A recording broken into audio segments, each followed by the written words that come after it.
spaces for disinformation. Okay. Thank you, Rabia. So while we were developing this concept, we also wanted to elaborate as to, I mean, what is it that we wanted to do with this platform? So there are various dimensions. One of the dimension is the media development dimension of it, and the approach to it, the hypothesis was and is that when an expression is suppressed, then trust gradually diminishes. And as that happens, spaces for information disorders take refuge. How much of that is true or not? Perhaps we will hear a lot more from that from our speakers to come in the coming sessions. And as that happens, I like to introduce to you what the fellowship program is all about. So back in 2012, we had the first annual journalism awards, the AGAHI Awards. Both Razeshta, Dr. Najma, Osama bin Javed have been part of the whole journey. This year, we will be celebrating a decade-long journey into the journalism awards in Pakistan. How we designed the Trust Fellowship program was to really see the sort of categories that some of our partners wanted to support in terms of really cultivating the development of the professional development for the winning journalists from AGAHI Awards. So two of the journalists that actually did get to win were Ayman Mahmood and Sidra Dar. Ayman joins us. Ayman won the AGAHI Awards in the category Democracy. She has more than 3 years of journalism experience. When Ayman joins us and tells us about what her story or her research fellowship was all about, you will get to hear much more in details the sort of research work she's done. Sidra, however, has been traveling in interior Sindh and so therefore could not join us, but has sent her video recorded message. And in that message, she really explains the sort of the spaces of where misinformation and disinformation can happen with certain marginalized communities that sort of are based out of Karachi. Both these fellows are based out of Karachi. They've been tremendous support in terms of really putting together the sort of effort that went into their research program. They were trained by academics from the National University of Sciences and Technologies Mass Communication Department. They covered almost 8 modules, and the entire fellowship is a 3-month long fellowship program. And within these modules, they were also really taught Photovoice, which is a qualitative research methodology and a technique that they were actually put to use. And I would actually really would want Dr. Najma to elaborate on that methodology and how that methodology captures the images and also the text of the research work. Following this presentation is a presentation by Dr. Najma Sadiq. She is leading the effort in terms of designing the evaluation criteria for the research produced by our fellows. Today is the first time we're going to be introducing these indicators to you. Hopefully, we would really, towards the end of our set of presentation, we would like to open this for a dialogue as to how we can improve, how we can actually create more meaningful sub-indices, what can we measure, what shouldn't we measure, and what are the long-term prospects for this evaluation criteria. So, I like to end here and hand over the session to Dr. Najma Sadiq for her presentation. Okay, thank you very much. Okay, let's share the slides.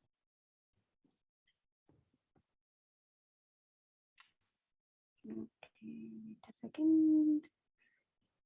Okay, so before coming to trust indicators and information and news trust index that we have developed, since Puruesh said that I have to talk a little bit about Photovoice, so I will talk very little about Photovoice, just to give you an idea that what that methodology is about. Actually, Photovoice is basically a participatory action research method. It comes in the category of advocacy research, where you engage community in the designing of the whole research process, in identifying the issues, and also the participant of that community bring to you the data related to a particular issue through photos. For example, you can identify a community that has an issue of hunger, and you ask them to show hunger through different photographs, the way the community see that issue of hunger, or any other issue, social issue that they are facing. For example, it could be hygiene, it could be even the issue of identity, like if that community does not have an identity or recognition in the society in general, then that community basically shows through photos how that struggle and crisis of identity is affecting their daily life. So, and then at the end, the photographs pertaining to any issues are taken to policymakers and relevant stakeholders who can influence that issue, or who can bring something to that to resolve that issue. So this is what Photovoice is about. So in simple words, we can say that it is a place where we are not telling the community what they should do or what their issue is. They are telling the researcher or the person who is intervening the community that what their issue is and how that issue is being projected.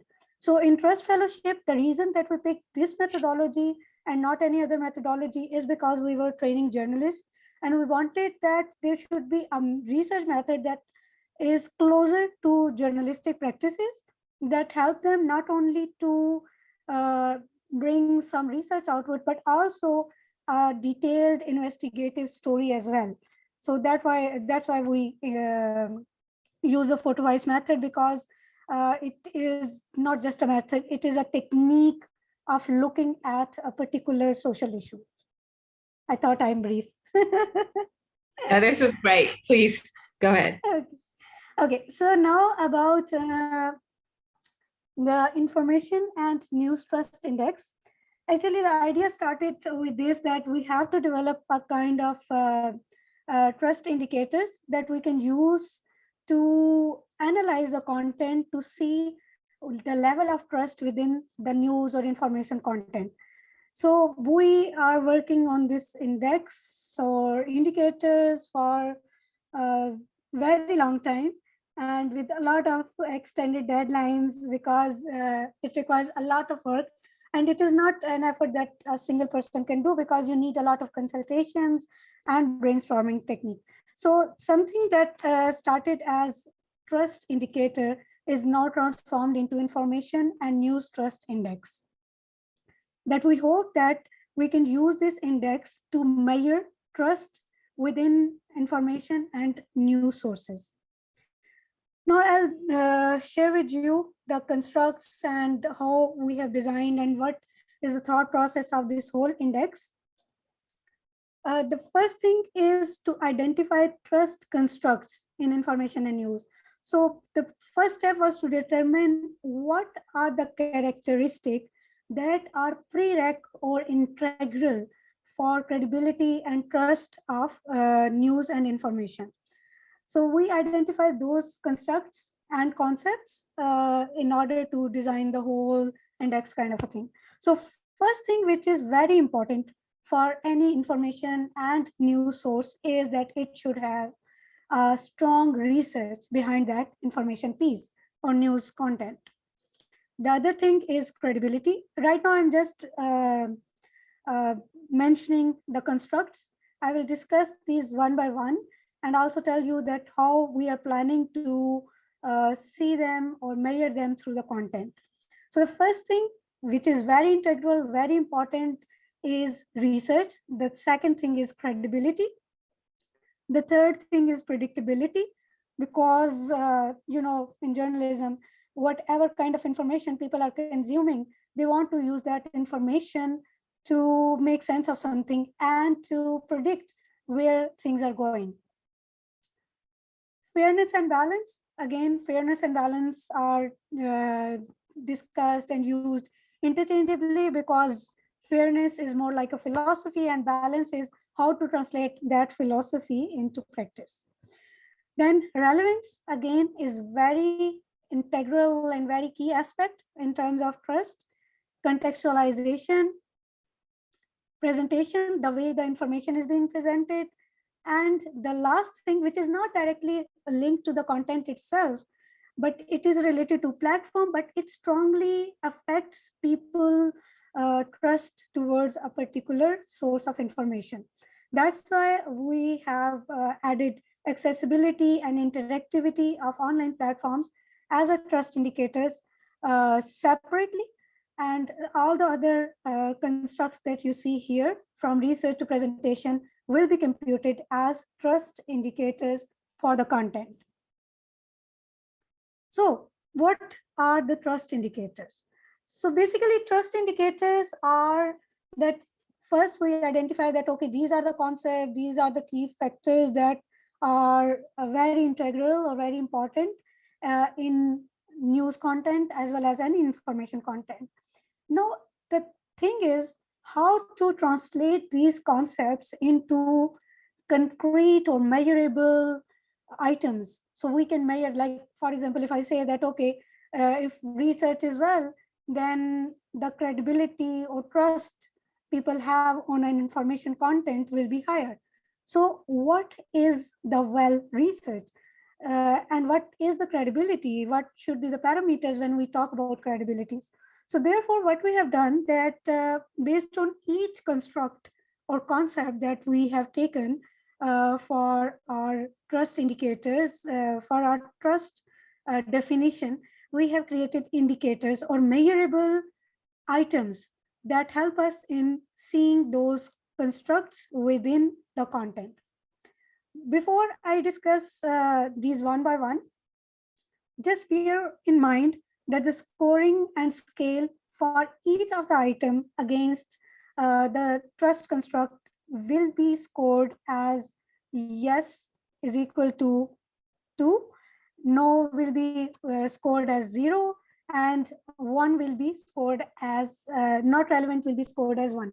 The reason that we are scoring not relevant not as 0 but as 1, because if something is not relevant, then obviously the journalist will not be incorporating that aspect, but it should not affect the overall score or calculation of the score for the trust. Therefore, if an indicator is absent in the content, we will score it as 0. But if it is not relevant within the particular context or with respect to a particular frame or with respect to a particular piece that we are analyzing, then it will be graded or scored as not relevant, and 1 will be the score that will be given to this item.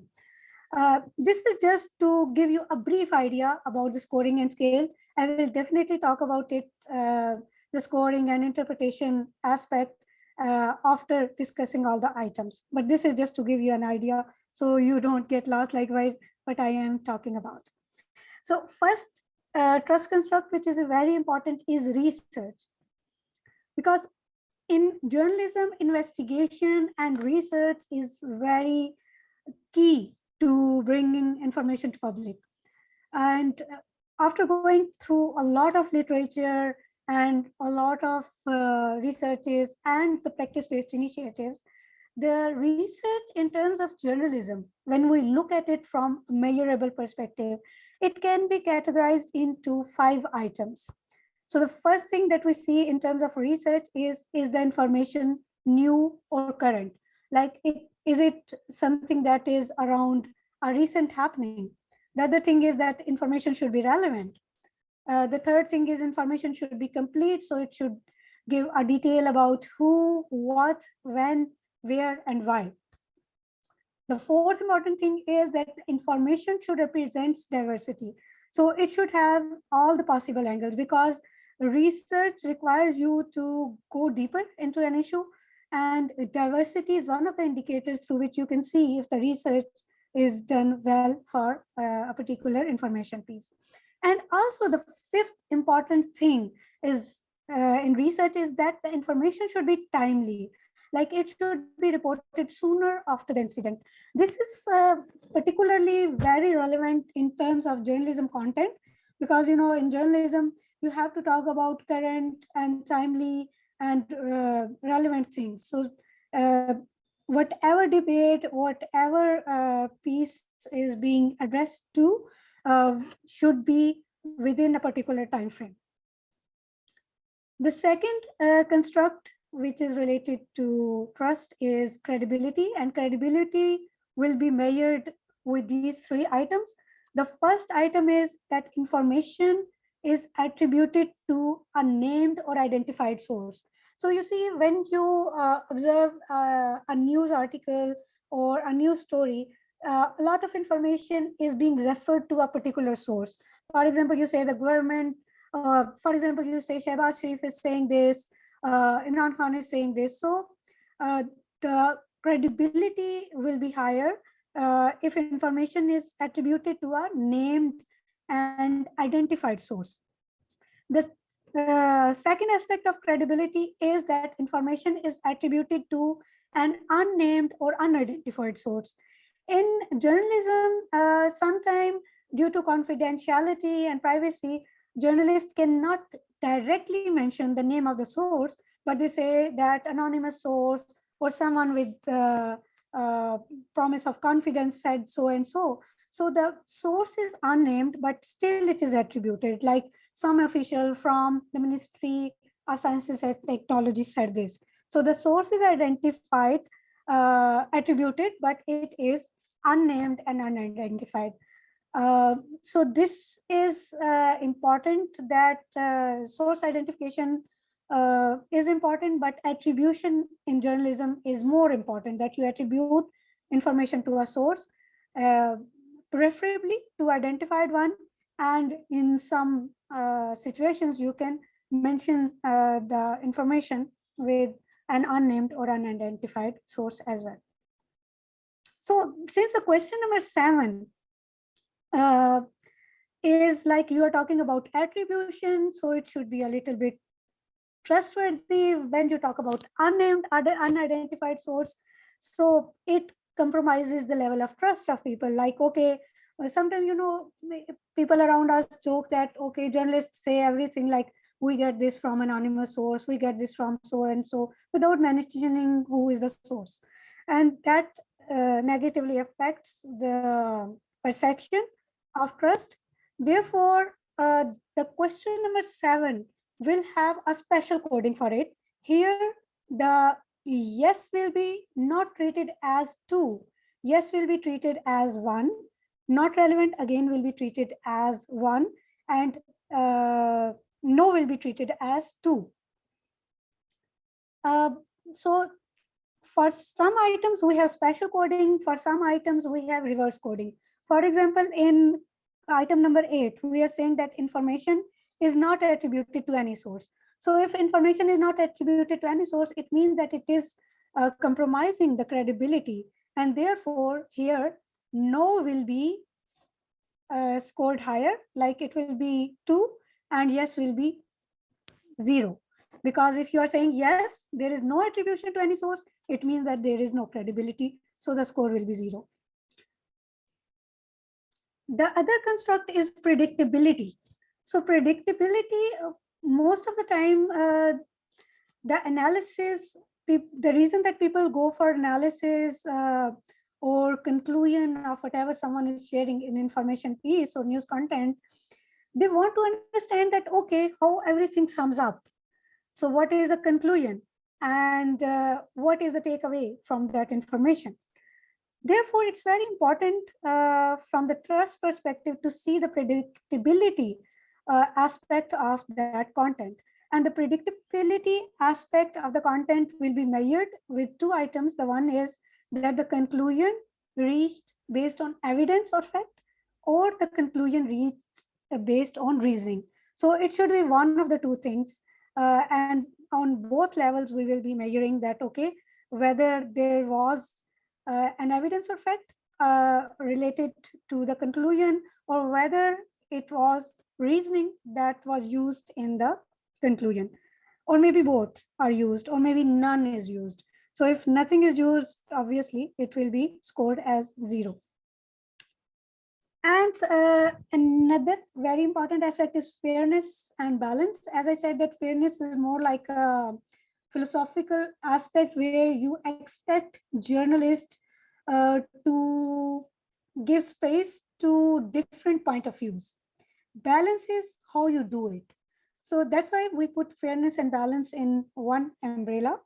And here you can see that to measure fairness and balance, the first item talks about that the information represents differing or competing point of view.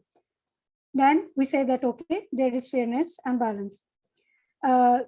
Particularly, you can say that item number 11 is more related to fairness, and how that fairness is balanced is measured in subsequent items. So in item number 12, you say that, okay, judgments or opinions are attributed to a source. Like if you're giving different point of views, so these point of views are basically judgments or opinions. So if these judgments or opinions are attributed to a source, then we say that, okay, it is a balanced thing. Then judgments or opinions are attributed to a source favorable to one party.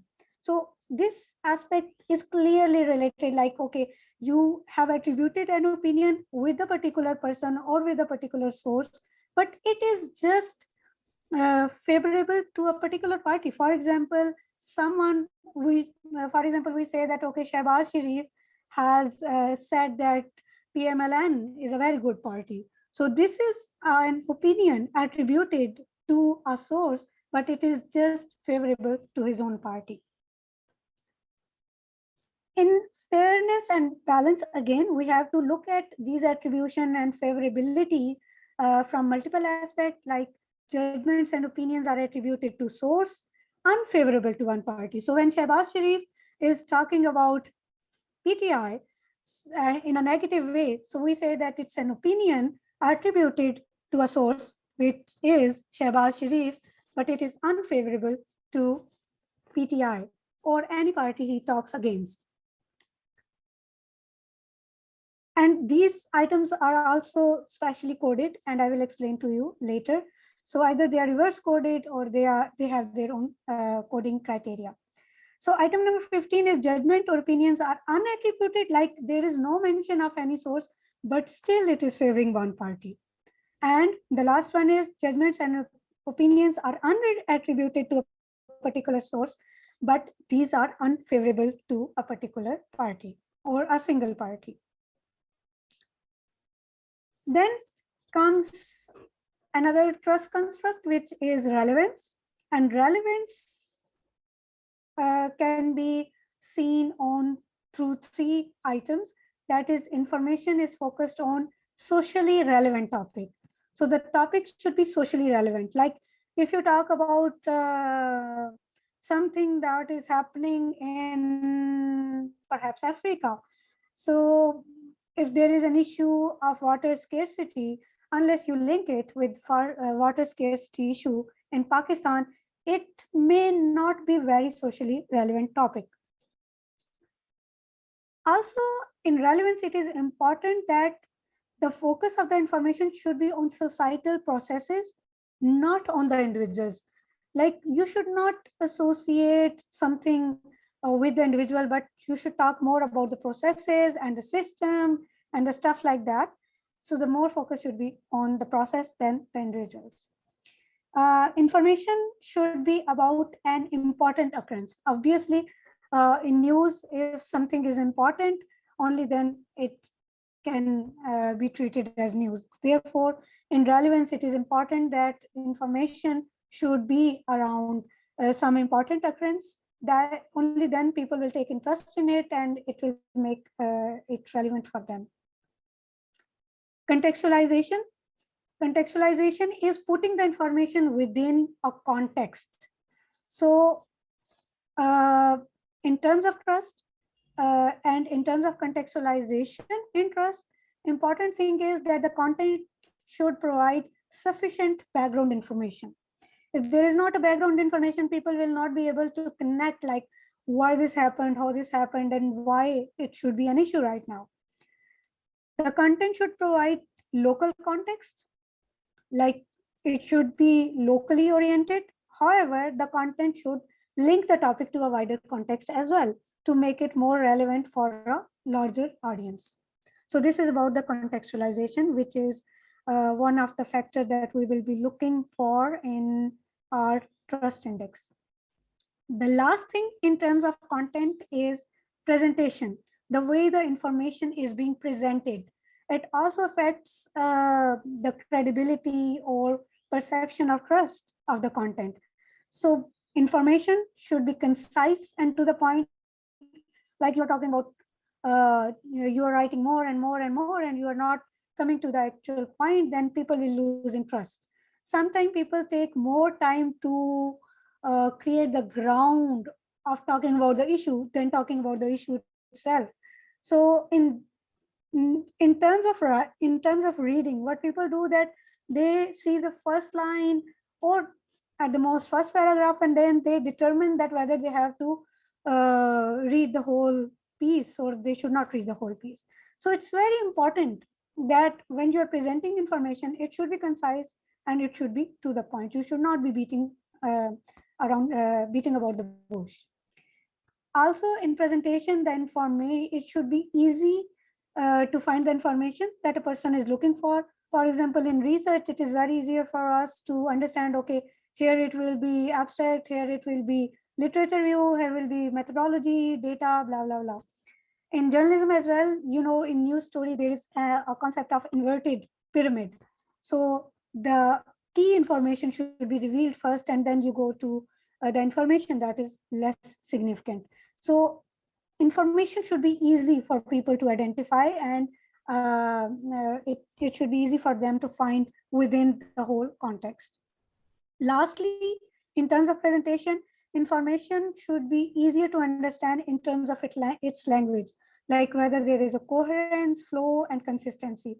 So at this aspect, we'll see the language techniques that are used for sharing our news content. Sometimes people try to complicate things by using jargons and heavy vocabulary.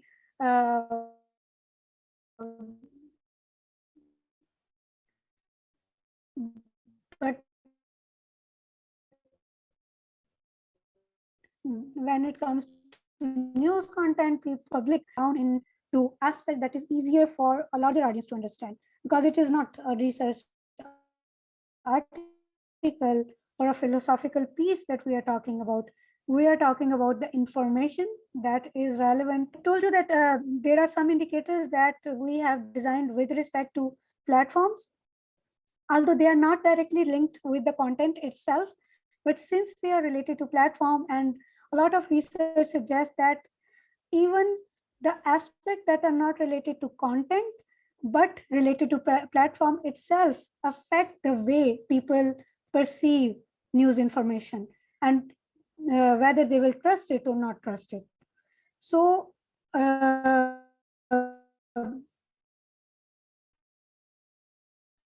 we have platform orientation. These will be computed separately than the other items that are related to the content.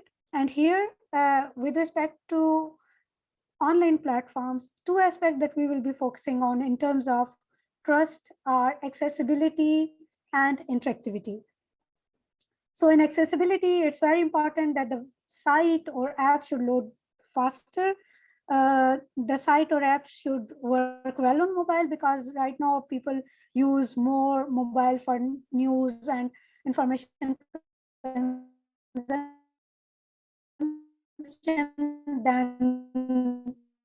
the interfere with gathering news and information. Additional information should be hyperlinked.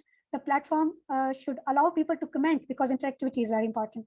And also it's important to see whether the platform is using visuals such as photos, videos, lists, charts, or any infographics to make the reading experience of the audience comfortable, so they can understand what the whole information is about. Now, the measurement and interpretation, like, okay, we get data from all the items in yes, no, not relevant category, and how we will measure or interpret the data that we will have. So when we talk about content-based trust indicators, if a particular indicator is found within the content, then it will be measured as 2. If an indicator is not relevant to the content, it will be measured as 1. The absence of a trust indicator will be measured as 0. I told you that for some items, we have special coding. For example, for indicator number 7, 13, and 14, yes will be scored as 1, no will be scored as 2, and not relevant will be scored as 1. And then we have 3 items that will be reverse coded, where yes will be scored lower, that is 0, and no will be scored higher, which is 2. And the items that we will be reverse coding will be 8, 15, and 16. So what will be our baseline to say that whether the content is trustworthy or it's not trustworthy is, if the score is 0, obviously we say that there is no trust. For low trust, we have computed it from 1 to 10. If the score is from 1 to 10, then the score will be low trust. From 11 to 30, we will be grading content as medium trust. Then from 31 to 50, it will be treated as high trust.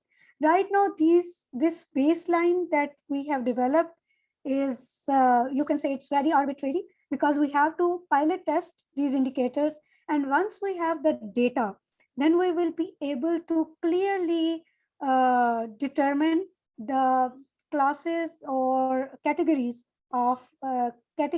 and boundaries of each level of trust, whether it is no, whether it is low, whether it is medium, or it is high. Because we have to get the data from our pilot study, then we will do a lot of inferential statistics, factorial analysis, and blah, blah, blah. And then we will have the exact number, like what should be the range. For online platform specific trust indicator, again, yes will be treated as no, as 2, no will be treated as 1, 0, and not relevant will be treated as 1. Here, since we have just 6 items, the range of no trust will be again 0. And for low trust, it will be 1 to 4. Medium trust will be 5 to 8. And high trust will be 9 to 12. So this is all about the trust indicators. We will be soon using these indicators on content to see that what kind of data we get right now.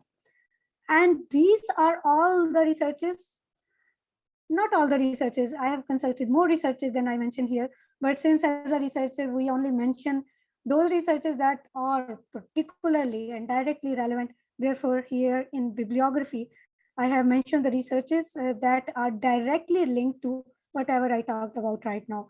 But obviously, there is a lot of research and literature that is available with respect to trust and different dynamics of trust that is being consulted. And I have been working on this thing since last, I believe, 3.5 months. And I'm really, really open to different ideas and feedback that you have. If any criticism or really happy to hear them, because this your input and feedback will help us in building this whole trust index that we will be using at national level in future through KALAM platform, which has commissioned actually this whole activity. Thank you so much. Thank you, Dr. Najma. This was like It was quite an eye-opener how much of effort that may have gone into this. I mean, I'm sure there is a lot more dimensions that we need to be brainstorming about, and hopefully towards the end of the session we can come to those things, those aspects also. In the meantime, my dear friend Osama wanted to plug in his work, and in the sense really help us understand all these factors that Dr. Najma has been speaking about. These are the people that are going out there in the field and really calling people out when they're spreading misinformation or disinformation. Osama, it's all yours. Dr. Najma, if you can stop sharing your screen so that Osama can share his presentation.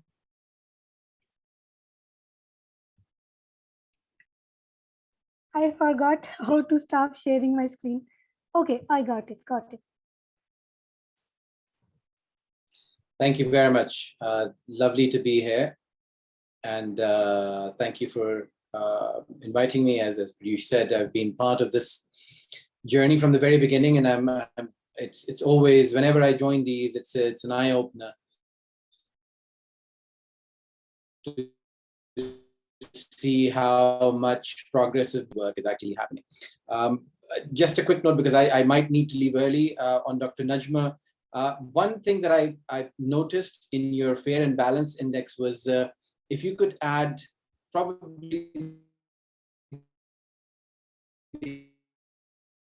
indices about gender society and media, which is dominated by men. Women get left out and are not represented equally and fairly. So that would be very important in your impartiality, fairness and balance, one.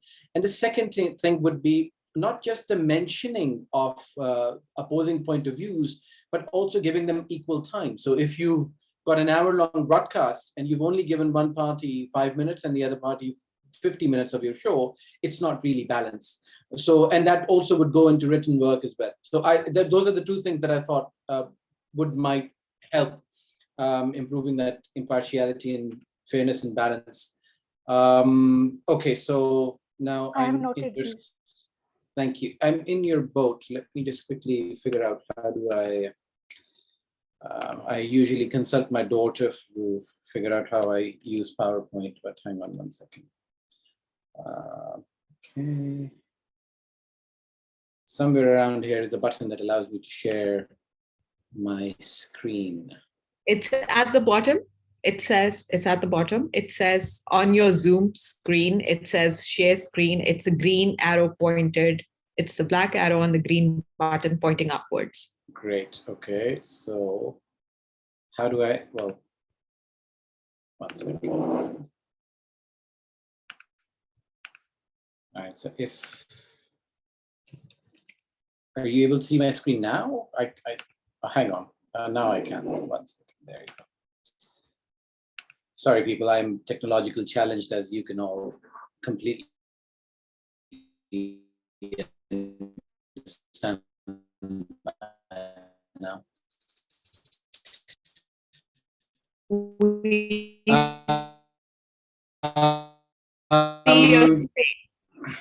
Okay, great. Right. So the reason that we've been doing this for, as many years, I've got plenty of white hair, so I have no shame in saying I've been doing it for 20 plus years. But we ask this question, why? Why is this important? And if not, then we should be asking ourselves why. Why do we do this? What is the significance of this? Why is it important, and how does it help people? So I'll give you an example, because I'm coming off of Iraq right now. And after 8 years of covering the rise and fall of ISIL, I finally found a story that I had not done before. That was to my surprise as well, because I thought we've done everything. And I'll show you this, and I'd like you to, this is a condensed version. The full version is on the interweb somewhere. And I'll share the link with you as well if you choose to want to see it. But do have a look at this video and try to understand the plight of these women.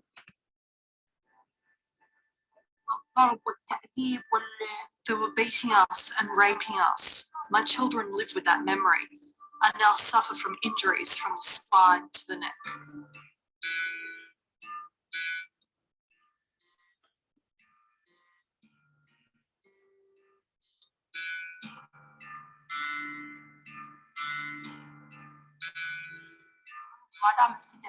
They have this belief that if you have been raped, you're an ISIL woman.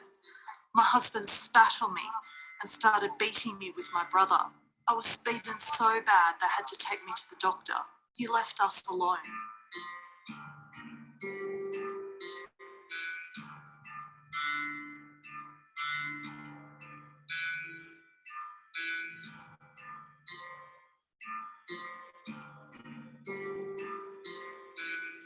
Muslim Arab women who were enslaved by ISIL and did not find a place to go back to, they are still living in the shadows of the society.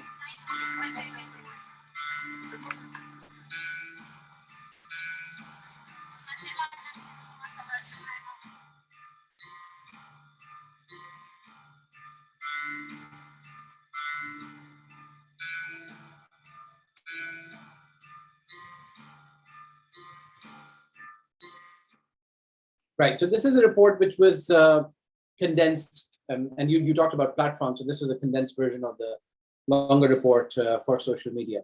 But this just gives you an idea that I have been covering this for the last 8 years. I covered the rise of ISIL where it was the al-Nusra Front and Al-Qaeda's offshoot in Iraq. And I have seen it go up and I've seen it come down. And I was not able to see this story because these are invisible victims. Why is journalism important? Why does it matter? That if it wasn't for journalists, if it wasn't for journalism, after this story aired, I've been contacted by the United Nations Office for Gender Rights in Iraq. We're in collaboration with the Amal Clooney Foundation to try and see that if these women can be included. And there are multiple activists who reached out from Canada to the US to wherever, asking that how can they train the people who work for NGOs, how can these women be helped to be part of a wider society and so forth. So this gives you an idea that even when we are so close to a story, and I'm directly talking to the mentees here, that because we get so up close and personal to stories that it becomes boring and second nature, that we stop asking those basic questions. It happened to me. That's why I'm talking to you. That we don't look at it from a fresh perspective. We don't ask questions from people who are part of and being affected in Macha Colony and in Ibrahim Hedri about the disenfranchisement of the Bengali community. That was, I think, the project that we were working on. And it just goes to show that it's been there for generations. And yes, nothing has been done about it, but should journalists stop reporting it? Or should they have renewed vigor and push their networks or organizations or platforms or websites to push this forward? Take this until there is a resolution, keep reporting it. And now that's where the fine line of activism and journalism comes in. Yes, you can report on a story. Yes, you can tell people about how bad the situation is, but you cannot and you should not be an activist about it. Because once you do that, then you become too involved and then your objectivity goes out of the question. Yes, help activists with whatever information and access that you have without endangering people. But it is important to keep highlighting those stories, to keep telling the world that these are people who matter. And for me, journalism is all about the people, the stories that you tell about the people. How you hold people in positions of power is via the stories of people. If you want to go to the finance minister today and you say the economy is in doldrums and people are struggling, go talk to people who are actually struggling first. Tell him about the people who are having to eat yogurt and a roti for the whole day, because this is what the reality on the ground is. And you will have a more powerful voice, more impactful voice when you hold people to power to account with that. The other part of what I wanted to discuss was, it is very important to continue to do the mundane work. I'll give you an example. This is something that I did 11 years ago, if not longer. There was a story about a letter that Benazir Bhutto had allegedly written asking for help and CIA and whatnot. And it was the very basic journalism that I did. I knew Peter Galbraith. And I sent him a copy of the letter and I emailed him. I said, look, this is doing the rounds. could you please tell me what this is? And first he was angry, then he explained it, and he's like, I'm surprised that this is still happening. So what happened a couple of weeks ago is that somebody regurgitated that letter. It started doing the rounds on social media, and Pakistan's first female dead prime minister was being ridiculed on social media again. And this is when somebody else picked up on what I had published. This was something that I had long done and forgotten about. But this was somebody, and these are people who know me, who remember it, and they referenced it to me as well. And they didn't have to. They could have just taken the letter and do it, but they did. And what this showed to me is the importance of journalism. Shri Mazari, to her credit, was gracious enough. She did do it with an end note, but she did delete that tweet after it was identified that this is a fake letter. And this is why journalism, this is why accuracy, this is why doing the mundane task of emailing people and talking to them and putting that information out there in the public domain is so important. We were able to bust a fake news 11 years after we'd done that journalism. So it just goes to show that this is something that as journalists and as researchers, it is very important to keep doing this work, to making sure that our work, and as Dr. Najma pointed out, that attribution. I mean, if you're a journalist and you're saying the sky is blue attributed to God, make sure that your opinions are not overshadowing your reportage. We all have opinions, and we all want to make sure that our opinions are outside of our line of work, and what we do is done objectively, and is done to the very best of our knowledge on being impartial. Now, we live in a day and age where everything is on social media. Entire debates are being fought on either, if you're an old man, then you watch the 11 o'clock TV talk show, and if you're the younger generation, then you're going to your favorite social outlet and getting your information from there. I was in Afghanistan when the Taliban came to power. I was the first one to cross via land into Jalalabad on the day the US forces leave. And we were able to go through, and then the moment I reached Kabul, I realized that there is a lot of propaganda doing the rounds about, how we were in Panjshir and we did not see any Pakistani helicopters doing the Afghan Taliban's bidding for them. We did not see any of the other allegations that were being peddled. And that is, again, the importance of the work that we do. We were able to bust these myths on social media in the same form. I was actually on the second floor of the Serena when Arnab Goswami was talking about the fifth floor of the Serena. So it is the work that we do matters. It is important.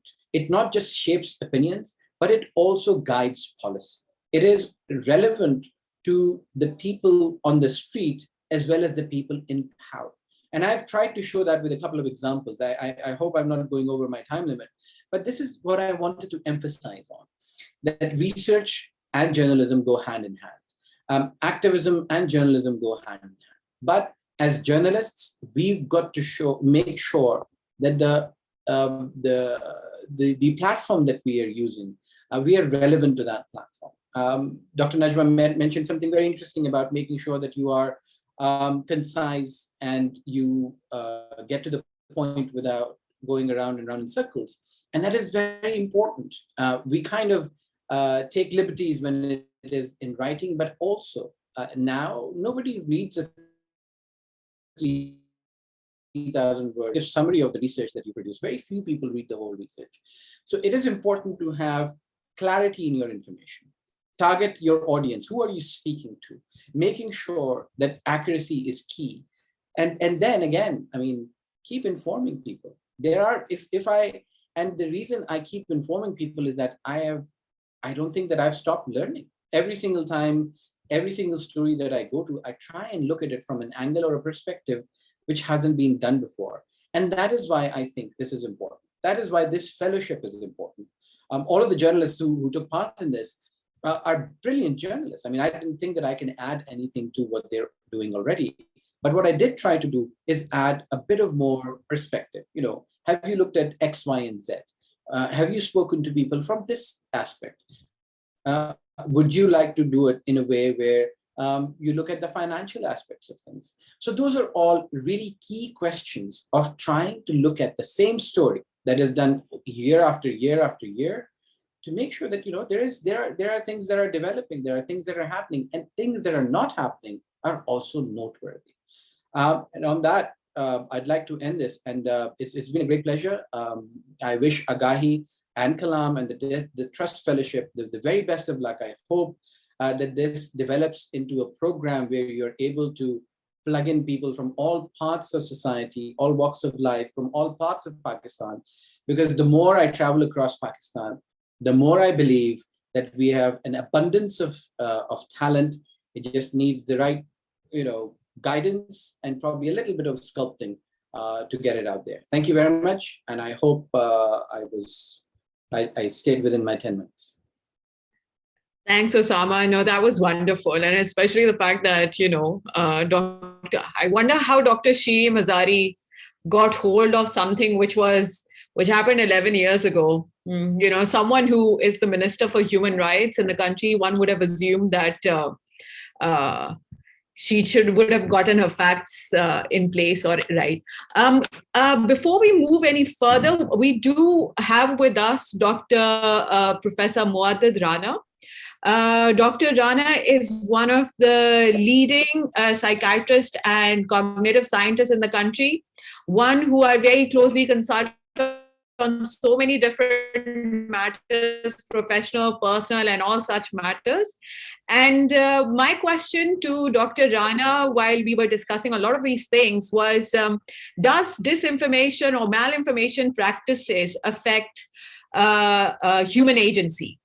And if it does, or if it doesn't, what does that do to a societal well-being aspect? So Dr. Rana, the floor is yours, and please let us know what you think.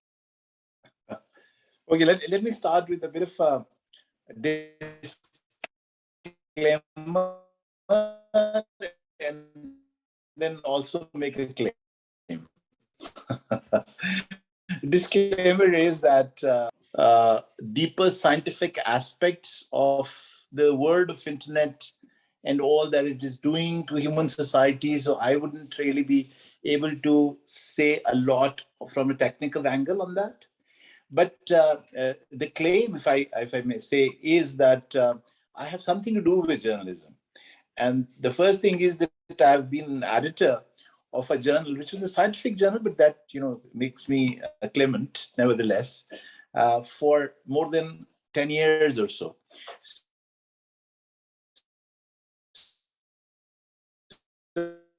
So I can tell you that, you know,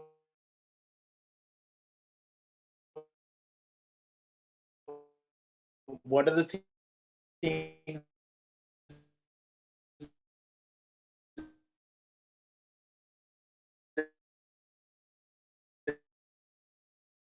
that we struggle? Okay. Three things that every journalist that I've talked to or come across talks about. And the first always in that is freedom of the press. Absolutely. And I'm a great believer of that. But somehow the discussion doesn't really move further to also include, in my opinion, two other paradigms that are crucial in my understanding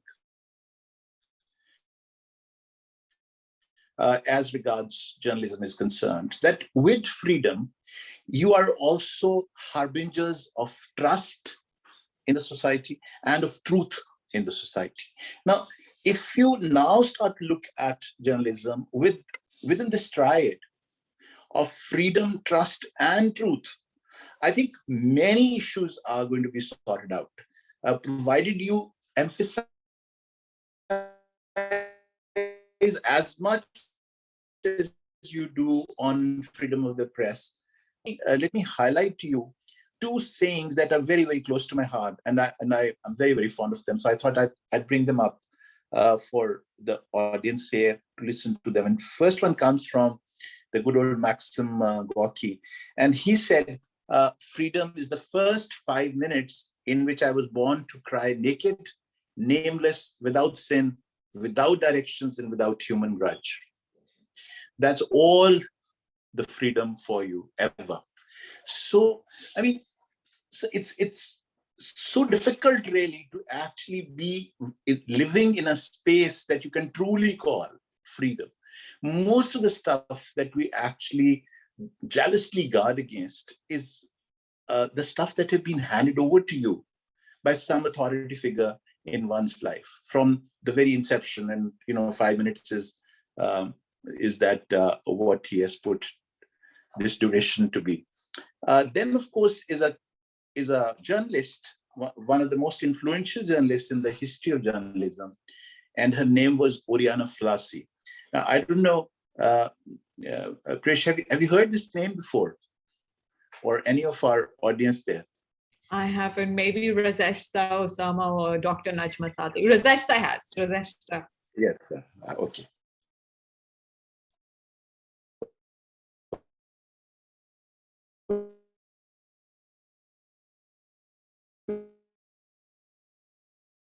Okay.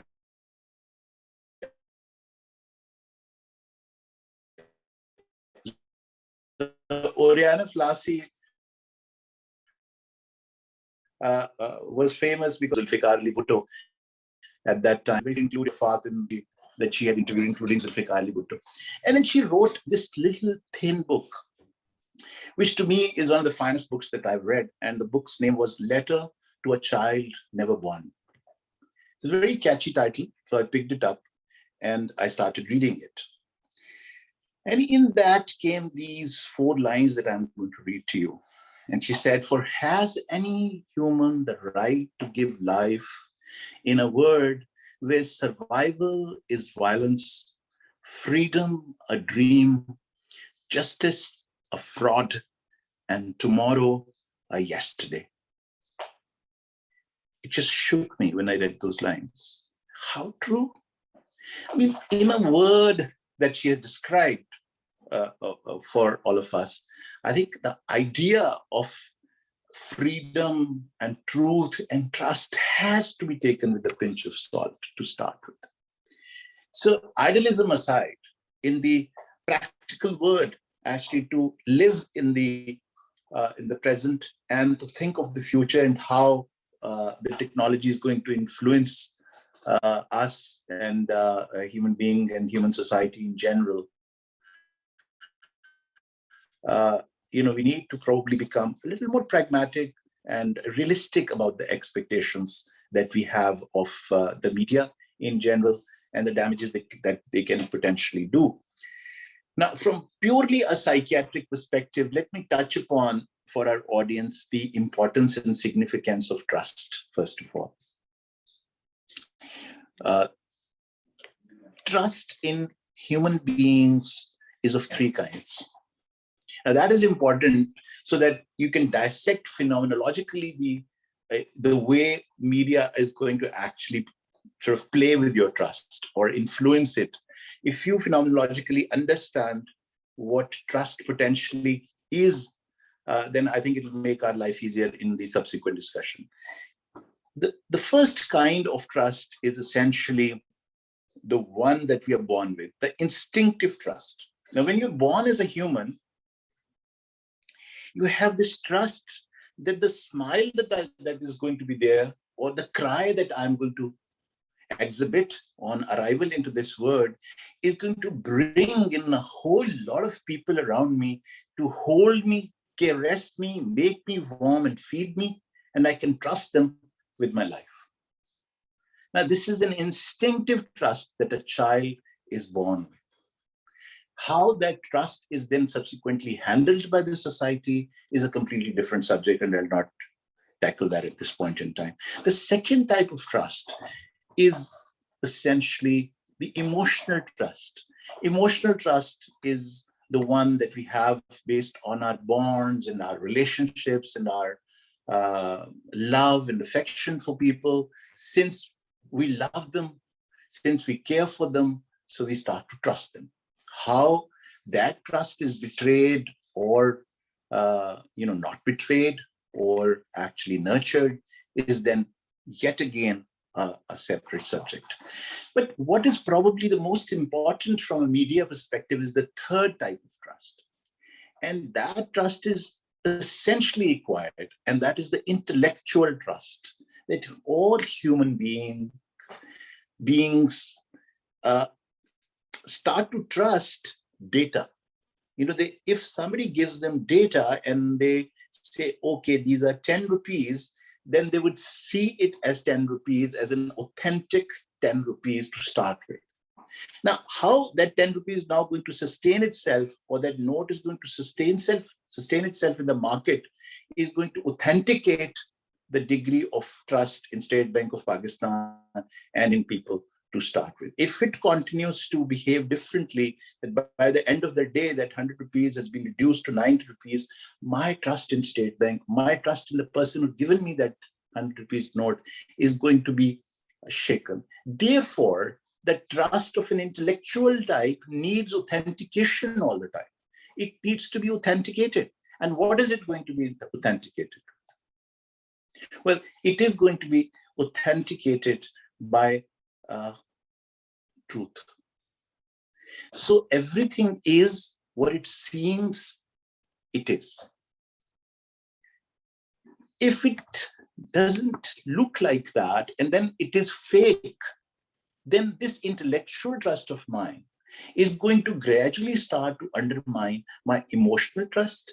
And then that in turn is going to be undermining my instinctive trust. Now, if I'm making any sense at all, remember the intellect actually controls our emotions, or is expected to control our emotions and our instincts, amongst human beings at least. So therefore, this trust that people have on media sort of cuts very deep into a human being. And let me also highlight to you that some of the mistrust that human beings develop is of epigenetic type. Epigenetic here would mean that if I continue to live in a world and produce children in a world full of mistrust at an intellectual level, this mistrust is going to be now transmitted through the genes into the next generation. And that's the whole epigenetic or transgenerational phenomena, that the environment can also, as much as the genetics can influence in our intelligence and other aspects of life through our genes, the environment in itself can also influence the genes. And there's this bilateral flow of the two. So imagine the importance and significance of truth of the media, because it will gradually develop a degree of integrity in a society. And integrity here only means that everything is what it looks like to be or is supposed to be. So that 100 rupee note is actually a 100 rupee note. And therefore, I think it's very, very important for the media to understand the reality and importance and the damages that it can potentially do if the truth does not prevail on its pages, whether they are on the internet or in print media. Now coming to the importance and significance of truth then. So we've covered trust, but let us now, we've covered freedom, but then let us go on to what is truth truly from a psychiatric perspective. Well, truth from a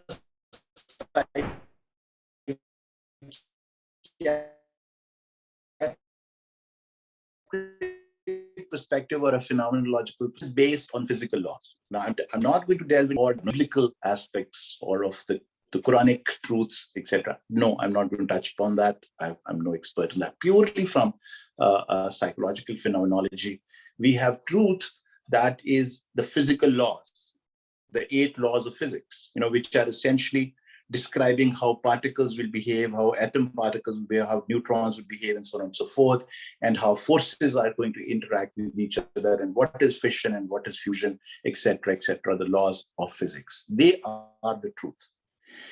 Everything else which is three-dimensional and can be touched and appreciated through our sensorium would only be true if it merged with laws of physics. If it didn't, well, physics does not believe in miracles. So there are no miracles. As far as laws of physics is concerned, it bans the importance of physics. Then, of course, the second truth is, which is the metaphysical truth. Now, metaphysical truth is probably less binding and less, let's say, straitjacketed as laws of physics are. And that metaphysical truth is that it does not talk of laws, instead talks about principles. It says that there are principles that can be changed and suited so that human condition can evolve if it adheres to those principles or decides to part with them. So these principles of metaphysical nature do not straitjacket human society, and they let people think beyond the prescription of the principles of metaphysics.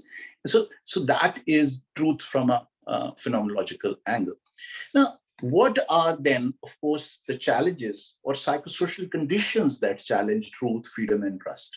First of all, remember what media offers to people, whether on the internet or through news, in print, or on television, provides the raw material for thinking. In technical terms, we call it the pre-thought. The raw material with which we think. Our thoughts are made of images that are generated through speeches of other people, through the content that comes to human mind. And it comes usually now, largely because of the number of hours that we spend in front of a screen, from the screen itself. And therefore, remember, you are now going to influence me with my thoughts through the pre-thought raw material. Now, if you would give me cotton, I will not be able to make a woolen shirt for you from that. So if the pre-thought or the raw material that the media is going to give me is going to be fake, whole thought process is going to now generate probably delusions, false, unshakable beliefs, because the raw material that came into my head was fake. So the product cannot be true. So therefore, imagine a society living with fake news generating delusions, where it truly be a mad, mad, mad world. And who would have done that? Those who produce that raw material as the pre-thought. The quality, the purity, the pristine nature, the practicality, the utility, and the importance of the pre-thought, therefore, is very, very important while we are discussing the role of media in our life and in terms of our intellectual growth as a society. Now, remember that people who intellect, there are people with moderate intellect, and there are absolute geniuses out there as well. And the impact of the pre-thought is going to be variable on all the three. Whereas a human brain might be very competent if it belonged to a genius to actually decipher the raw material, which is fake, from the real. Well, that will be only a very, very small percentage of the society. Maybe 2% of the society would have that intellectual capacity to sort. Rest, coming from the 67 to 70% of the average mind, will not be able to sort the fake from the real, unless pointed out. And that relatively lower intellect will gradually then breed more and more cultural idiocy, confusional state. And once a society becomes chaotic and confused and cultural idiots, you can well imagine how then it is going to be a heyday for the people with fake news and those who are making this pre-thought raw material for us. What will happen? The result is going to be, if you're going to have fake news or unauthentic news or untruthful raw material serving human brain, it is not going to sort of stop at producing cultural idiocy. It will continue to generate the next state, that state in the mind beyond cultural idiocy, and that is unbridled emotions. Emotions that can be normal and regular, but when unbridled can be absolute disasters. For example, fear. Now, fear is a normal human emotion. Sadness is a normal human emotion. Anger is a normal human emotion. Disgust is a normal human emotion. But when unbridled, when set in a mind with cultural idiocy at play, a low intellect at play, is a recipe of disaster. A society that is now going to have unbridled fear, unbridled sadness, unbridled anger, unbridled disgust is going to do what you see people doing on the streets in this country. They will take somebody up the 8th floor, throw him down on the street, come all the way down and set him on fire. And it will be just not an example of cultural idiocy, it would also be of unbridled, poorly controlled emotions. Far beyond that, when you will put all these unbridled emotions of fear, depression, anger, and disgust, the recipe is going to make more dishes for you. Disgusting dishes of jealousy, bigotry, paranoia, prejudice, lust, and you name it. And all these unfortunate poisonous dishes are going to completely take over the society, which is going to have rampant jealousy, bigotry, paranoia, prejudice, and lust in the society.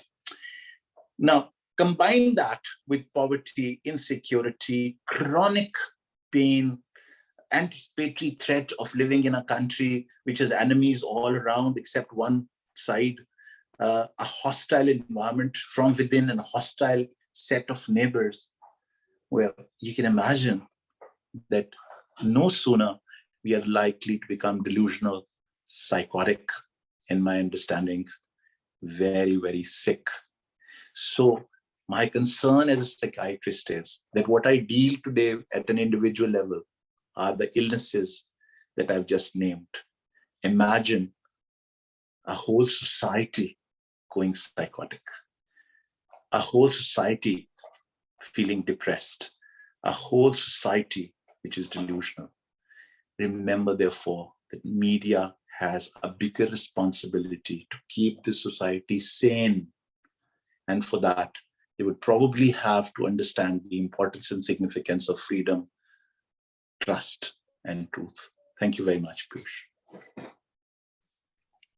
This was fantastic. I mean, the epigenetic part of it, I mean, that just blew me away. I never in my life, I would have imagined that mistrust can be carried forth in a DNA. And it could go from one generation to the next generation. And so we are so oblivious with this sort of society that we're living in. And you get to deal with that on a daily basis. Thank you, Dr. Rana. Thank you so much.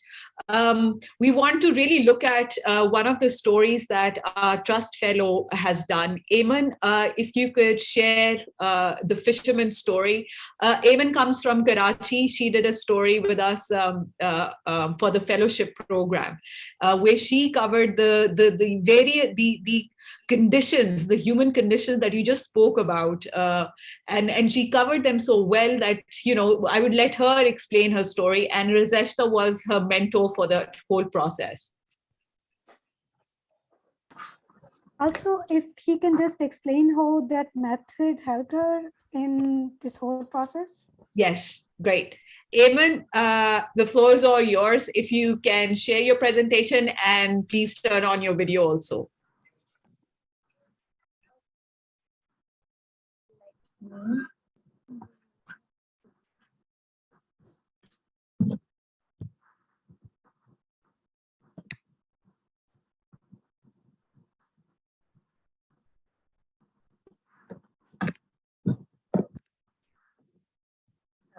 part of Trust Fellowship, am I audible?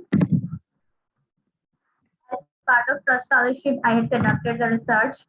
So I would answer Ma'am Najma's question that the method was very interesting. First of all, I found it difficult to follow that I was unaware of the Photovoice method.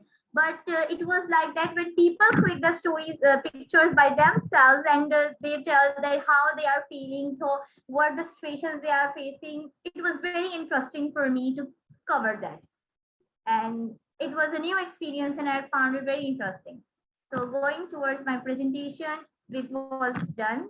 So I'm sharing my screen.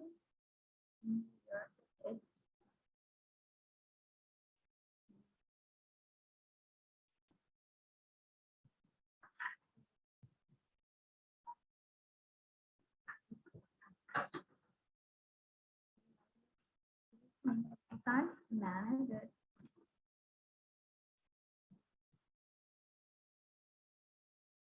It's not me. Eamon, you have at the bottom of the Zoom meeting, you have that green button that says share screen. Is it showing? No, not yet. Have you pressed that share screen? Yes, it's not showing. Okay.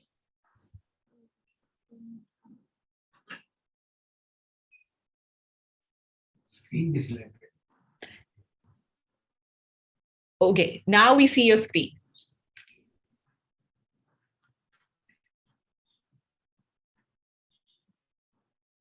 For this research, I had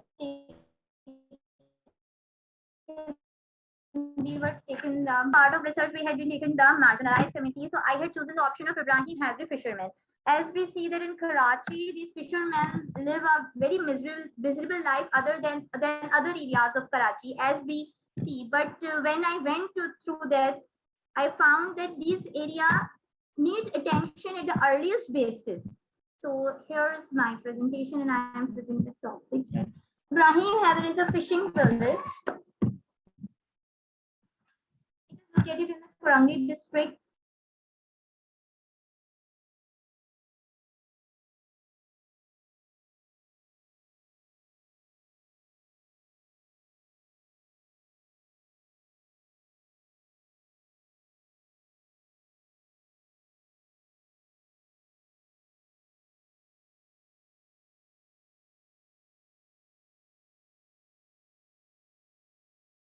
Health. I went there, I saw that there were buildings were constructed by the government, but there was no check and balance. And that's the thing which I faced, that either government had made them, but it's not performing the function it actually do. They face the main issue of income. They have low income. Most of the fishermen don't even own they have their own boat. Here is I had clicked the picture by myself. There a fisherman was doing the fishes, and there is a background, and the sea is black, and the place is also damaged. The road, when I went there, it was too much destroyed, like there was no road in real means, that I went out of my car and just walked. I was like to slip that because there was no means of infrastructure at the harbor, which we usually call jetty. They say that fish and prawns they take from the sea are sold at very low rate other than the markets, and the residents say the government is doing nothing to help them. They also say that inflation and coronavirus pandemic has badly affected their lives. Moreover, most of the fishermen also told me that they hardly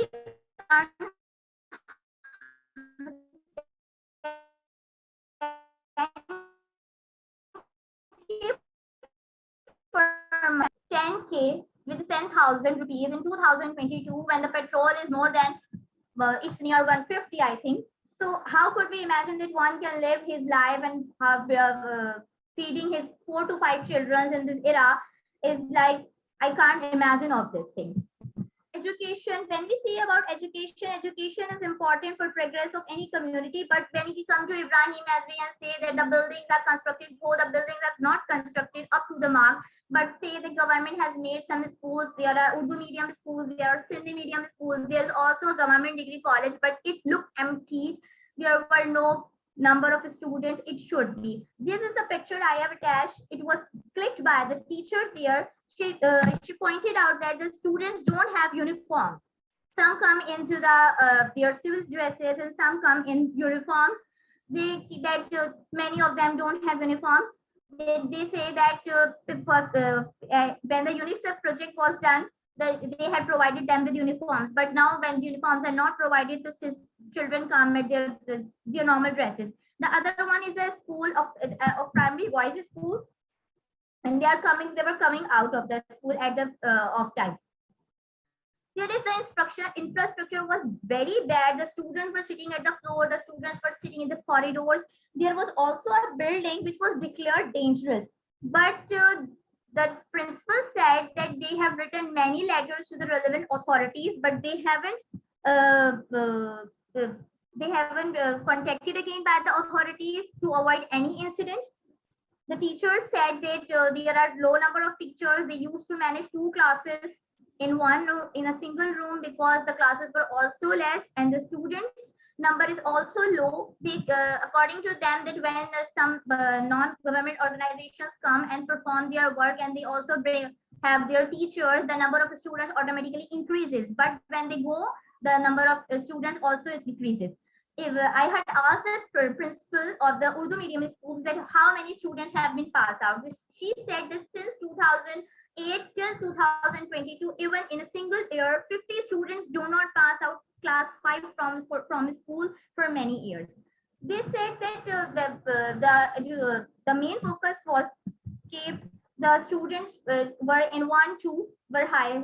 The students which were in classes studying in classes 1 and 2 were the numbers like 30 and 20. But when we come to the class 5, I had seen their register. It were like 10 or 15, and it's also need to be taken attention that why is this so.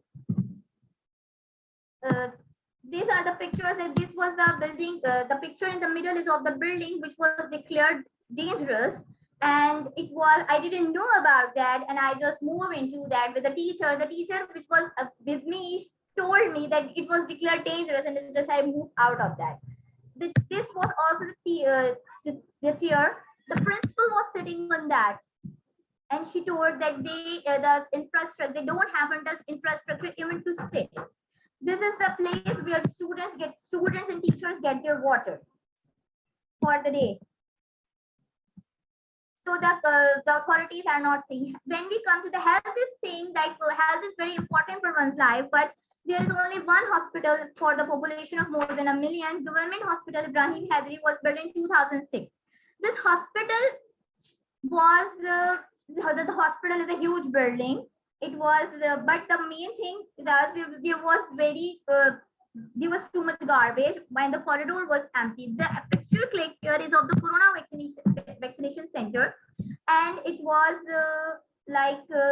there was nobody, no authorities were there to vaccinate the people. Also, I saw that the time when we say that the hospitals are crowded at about 11 to 1.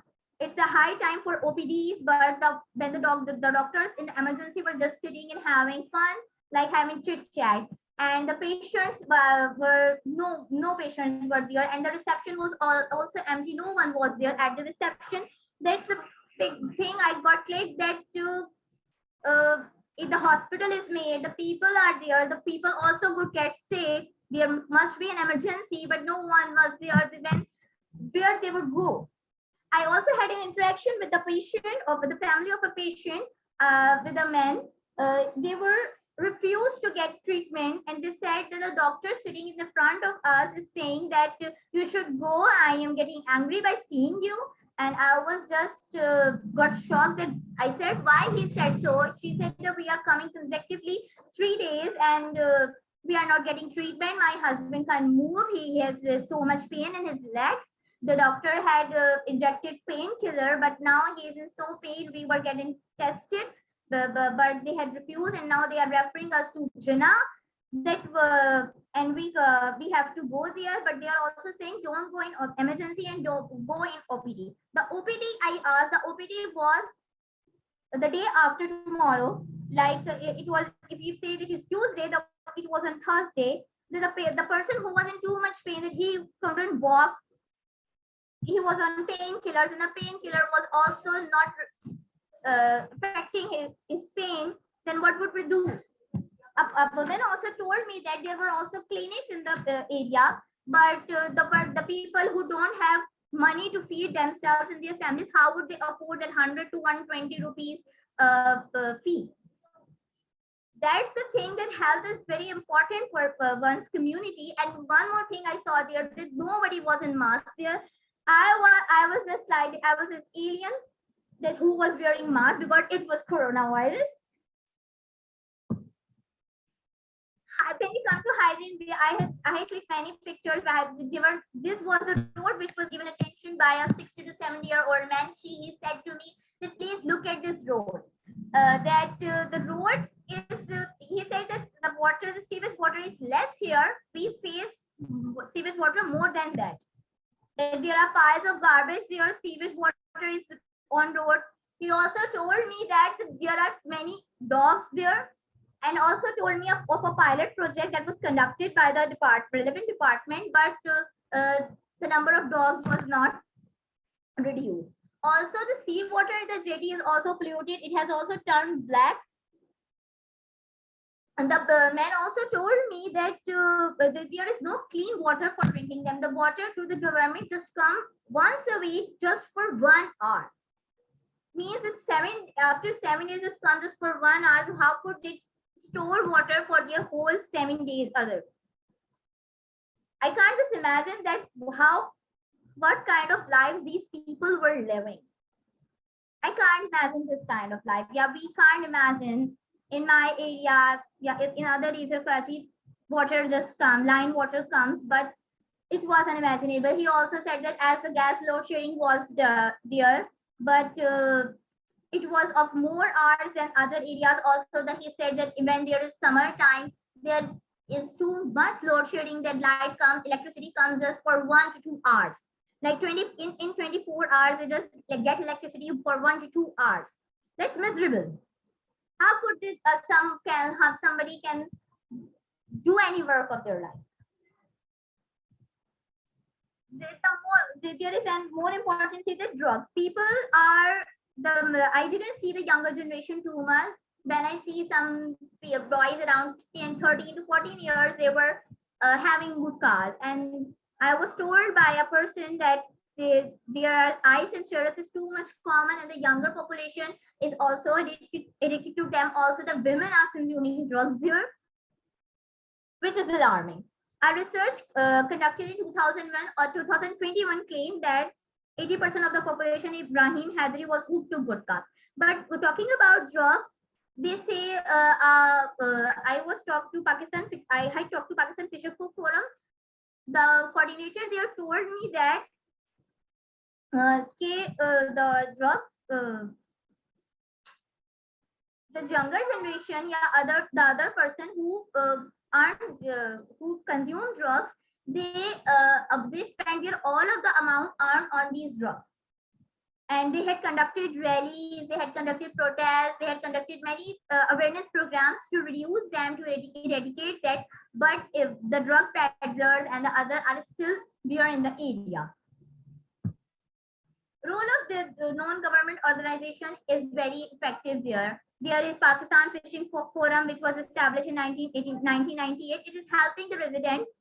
They are providing them loans, equipment, other tools. They have provided them with freezers to store their fish so it doesn't get rotten. They are also conducting several vocational programs, like they are teaching stitching, the IT programs to make them skillful. But I came to know that they are also unaware. The people there are also unaware of their rights. They just say that we need earning, but they are doing fishing since generations. They say that we don't want it. Fisherman's son should not be fisherman if it's not committing to its livelihoods. But they continue to do that. The girls somehow get education, but the boys at the before primary go to the jetty and earn money because their family can't afford their finances, or you can't feed them. She also told that awareness through theaters and documentaries has been conducted. Some when there are theaters, they also the people from the community also participate in them. But they say that the PFF says that we need to continue that work. Otherwise, if we do not continue these things, they just go off and they don't get over that. For this report, when I contacted the relevant authorities, it was very unfortunate that there was no response. I had also contacted a representative of the People's Party in this area, but he also didn't respond to my questions. The one thing I know, the main thing is that the government has established, the government had done the work just in just one, like they had developed buildings, they had made schools, but they are not looking at them. What is happening there? What is the on-ground reality? That they are not getting education. There are many issues. There are garbage issues. They didn't have basic necessities of the life. Their roads are broken. Water is there, but they are in a miserable life.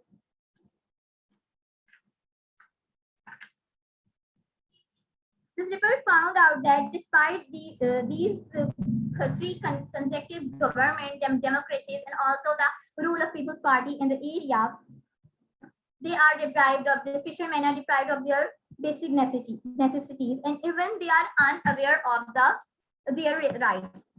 We have countered this. People try to say that we were when we tried to work, we were stopped by some elements. When asked that which element, they said no. They said that there were some elements, we can't declare then which were those elements. So I didn't get the answer of that question, but say that if they wanted to, when they wanted to come to something, they are stopped. Also, there is Vadera system, and they say that either government is not doing, somehow Vadera system is doing hell, but some people say that Vadera system is also the barrier in the development of this area. So this area, in my eyes, in also the basis of the report needs attention on earliest basis. Because I have seen many areas of Karachi, but whatever I saw, I've experienced in that Ibrahim Hatri, it was very different from other areas of Karachi. That's it, and thank you for your time. I hope you would like. Thank you, Ayman. This was wonderful, and I'm sure, like when we give Razeshta, your mentor, a chance to speak, and when we do that, she'd have a lot more input. She's very proud of you. We've had a personal exchange during your presentation. This was wonderful. So, Rabia, if we could just have Sidra's recorded presentation, so that, once we're done with Sidra, Razeshta, I really hope that you can really summarize. Now you have a very broad view of what has happened, how it has happened. You've been part of it. Dr. Najma has been part of it. Osama couldn't stay. But for the benefit of the people who are just coming in and going out, you could really summarize this whole effort once we run through Sidra's presentation. Rabia.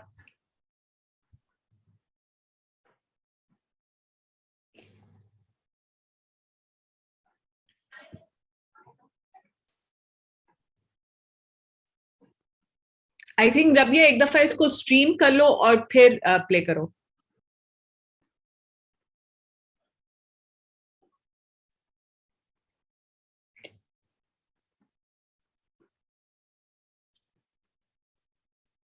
I can't hear.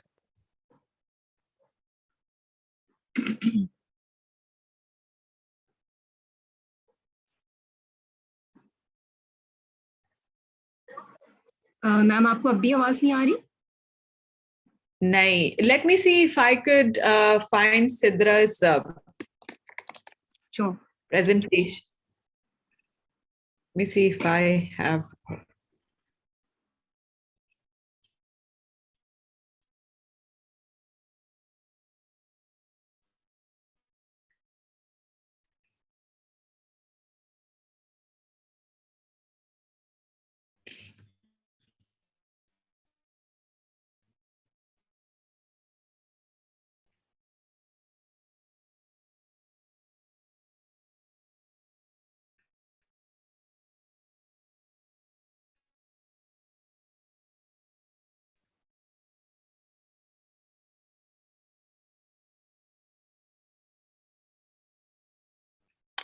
You hear this? We can.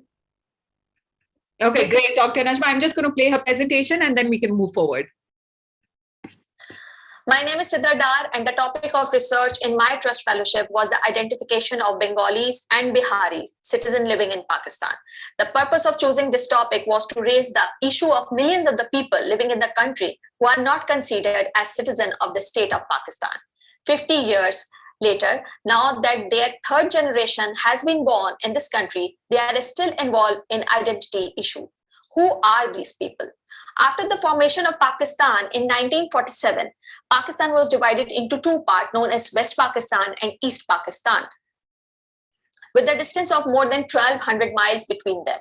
East Pakistan had a large Bengali population and its border was with India. After the political disorder and other issues, the situation between West Pakistan and East Pakistan declined, which resulted into war and ended up on autonomy of East Wing. Thus, in 1971, East Pakistan came to be known as an independent state called Bangladesh. Before this partition of East and West Pakistan, many Bengali people who were Pakistani citizens were already residing in West Pakistan. Similarly, Urdu-speaking Bihari people who migrated from different states of India to East Pakistan after 1947 was living there. But then after 1971 war, and after the formation of the new country, a large number of Biharis started to move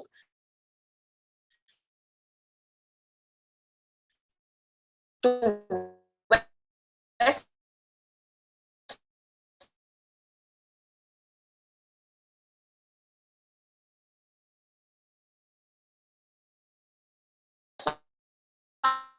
Pakistan and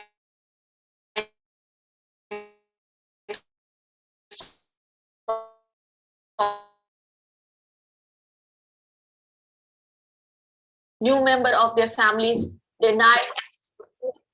Thus, despite being Pakistani, they are now stuck in identity crisis.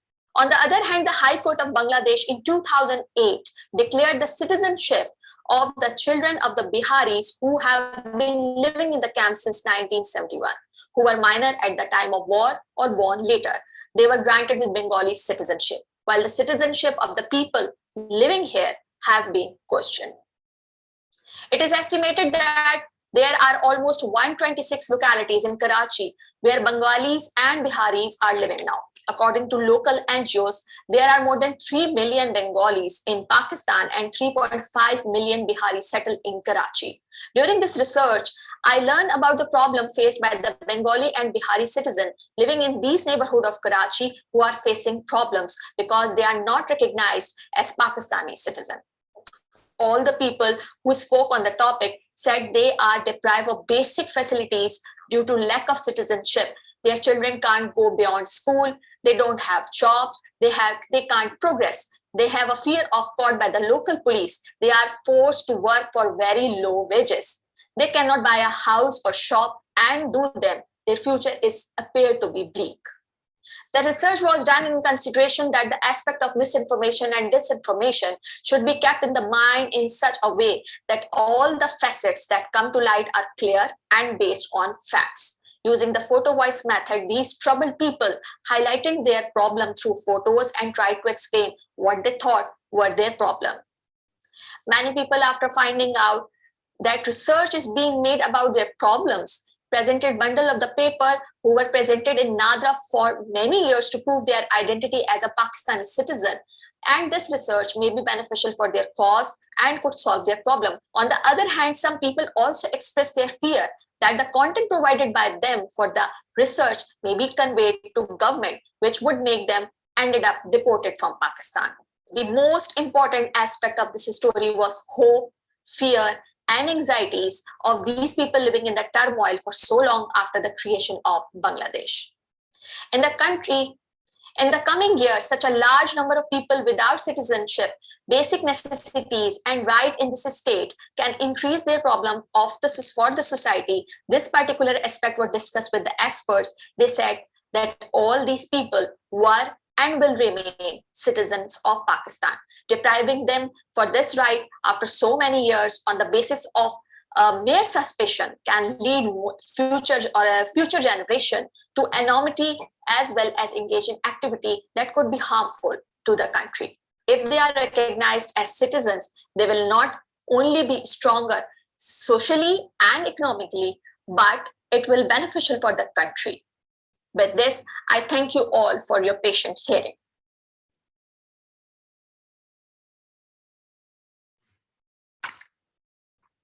Very interesting and very nice. I believe कि काफी अच्छा data और insights लेके आई हैं. ये already भी ये काम कर रही हैं, I think इस चीज पे, but I believe from research angle it is a very rich. No, I agree. I mean, I have gone through the stories myself. Osama mentored her. Osama had to run away for one of his meetings. I really would like to bring in Razeshta at this point. I know, Razeshta, we've had you waiting for over 2 hours already. And so, and each time Razeshta and I am talking, we're usually like, what is the objective? What is the outcome? How do we want to go on about this? But we have Razeshta with us. Razeshta, I understand you have a very broad view as to where this could be potentially be headed. So it's all you. Razeshta, if you're going to unmute yourself, please. Sorry. I always talk to you about objectives, I know.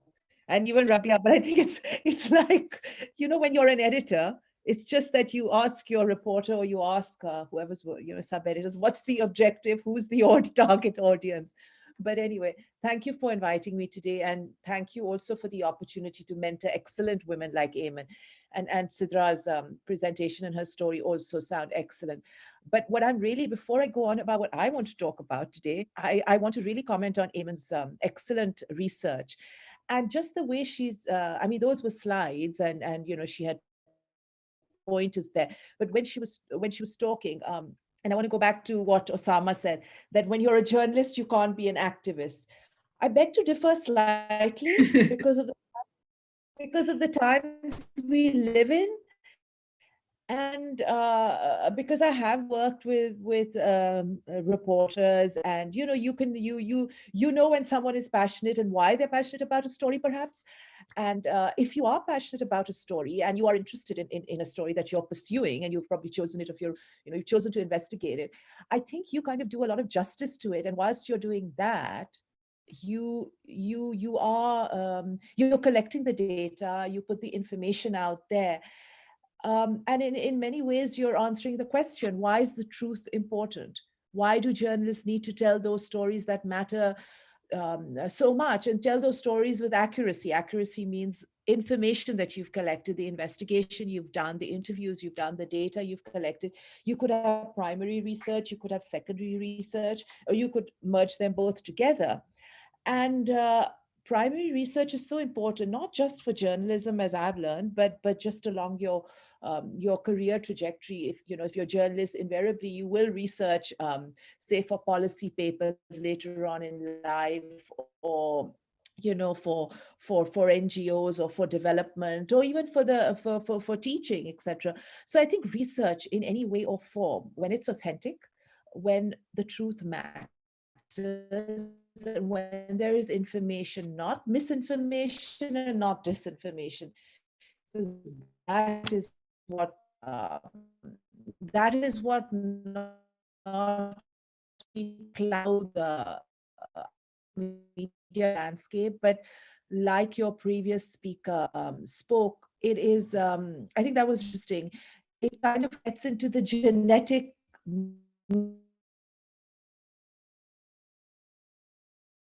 makeup of, I know I'm jumping. That is so important. When leaders, especially authoritarian and populist leaders who are trying to control the narrative, therefore peddling disinformation and misinformation, the psyche of individuals also changes within those societies. And I think we are seeing that within our own society. We're seeing that in other countries, such as Russia with the Ukraine war, if anyone is following that. But before I get onto that, I want to talk about Ayman's excellent story. Her excellent story does a lot, like her in-depth investigation. It looks at breakdown of governance, looks at lack of law and order. You know, when she talks about, she's talking about the use of drugs, absolute lack of, there's no police, obviously, in that area. We know what Ibrahim Hedri is like. For the people who live there, it's an absolute breakdown of governance, socioeconomic challenges, which have been there for, actually, sadly, for decades. And the fact that she has the first-hand information, she's interviewed local residents to document their experiences, and she's been there and she's documented it. So basically she's observing, and it's her first-hand. She's not sitting on a desk and looking at secondary sources. It's a very, it's a very important, let's say, mechanism, and it's to investigate stories. And I know it sounds very simplistic to say this, but many reporters today have become what you call desk reporters. They don't go out there and they don't seek a story. And clearly in a conflict zone, it's very difficult. In Balochistan and KP, it's very difficult to go out and seek a story because of various state and non-state actors that pose challenges. So yes, it is very difficult. But when you hold the government to account, when you hold the authorities to account, like Ayman has done through her report, for not doing enough, they have a mandate of, they have a mandate from the people who have elected them, so she's holding them to account. And I think that's really important. And reporters like Ayman and Sidra, who investigate human interest stories, are not only socio-economic stories. At the end of the day, I do believe everything is political. And when I say everything is political, it's because you elect those politicians allowing for drug use, just an example, amongst your youth and amongst a huge urban population. It's not just Ibrahim Hedri. The way she has charted it out, I mean, very explicitly, it's happening in various areas, in Liari in Karachi, for example, in Sultanabad in Karachi, for example. So it's a huge cosmopolitan urban city that has been subject to immense lack of governance by the ruling party for a long time, and of course by the PPP and the PTI that is now in government for quite a few years and has done absolutely nothing for this community, as she's very clearly put out there. Very, very well done, Ayman. I'm really proud of you, I have to say that. Holding the government to account is just what young journalists like yourself should be doing. And just to remind everyone today, Puruesh put this in her email, so I'm going to remind everyone again. Today is UN International Day for the Right to the Truth concerning gross human right violations and for the dignity of victims. Gross human right violations is exactly what we saw in Ayman's report. Absolutely. You have a human right to healthcare, you have human right to education, you have human right to employment, to job opportunities. Nothing is there. And we don't talk about it, because it doesn't, in our news cycle in Pakistan, unfortunately, human interest stories never make, as you say, the rundown. Your first story will be about Imran Khan and the politics that's happening right now, will be about the opposition trying to get rid of him, not about what he has achieved. This is what his party has not achieved. Okay, PPP is your ruling party in Sindh, but his party has not achieved this. No one will talk about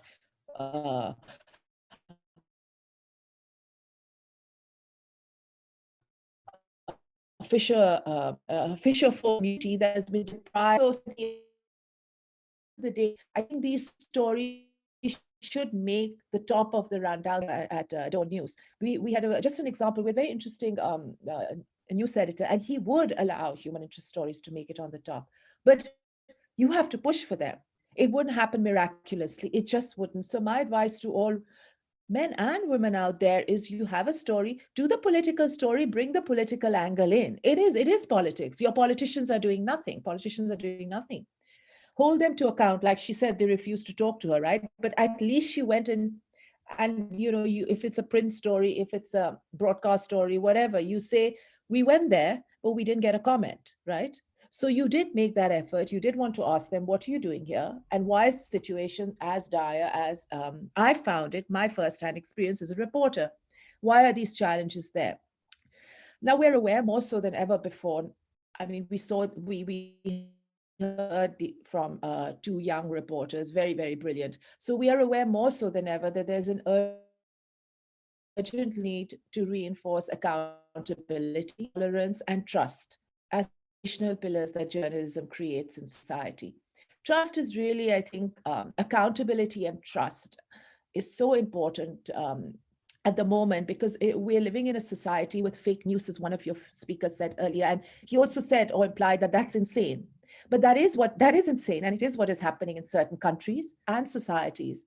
Who perpetuates the fake news and why? We need to ask that. Who benefits from the fake news, or let's call it disinformation? What kind of societies and what kind of leaders allow and support for the disinformation? What kind of political leaders? We just need to look to Pakistan for that. I think we have the answer there.